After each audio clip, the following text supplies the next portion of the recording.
8-ാം സങ്കീർത്തനം. മനുഷ്യൻ സൃഷ്ടിയുടെ മകുടം. കർത്താവേ, ഞങ്ങളുടെ കർത്താവേ, ഭൂമിയിലെങ്ങും അവിടുത്തെ നാമം എത്ര മഹനീയം! അങ്ങയുടെ മഹത്വം ആകാശങ്ങൾക്ക് മീതെ പ്രകീർത്തിക്കപ്പെടുന്നു. ശത്രുക്കളെയും രക്തദാഹികളെയും നിശബ്ദരാക്കാൻ അവിടുന്ന് ശിശുക്കളുടെയും മുലകുടിക്കുന്ന കുഞ്ഞുങ്ങളുടെയും അധരങ്ങൾ കൊണ്ട് സുശക്തമായ കോട്ട കെട്ടി.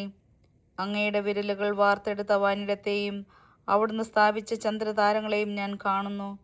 അവിടുത്തെ ചിന്തയിൽ വരാൻ മാത്രം മർത്യന് എന്ത് മേന്മയുണ്ട്!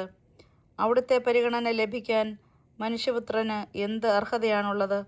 എന്നിട്ടും അവിടുന്ന് അവനെ ദൈവദൂതന്മാരെക്കാൾ അല്പം മാത്രം താഴ്ത്തി മഹത്വവും ബഹുമാനവും കൊണ്ട് അവനെ മകുടമണിയിച്ചു. അങ്ങ് സ്വന്തം കരവേലകൾക്കുമേൽ അവന് ആധിപത്യം നൽകി. എല്ലാറ്റിനെയും അവൻ്റെ പാദത്തിൻ കീഴിലാക്കി.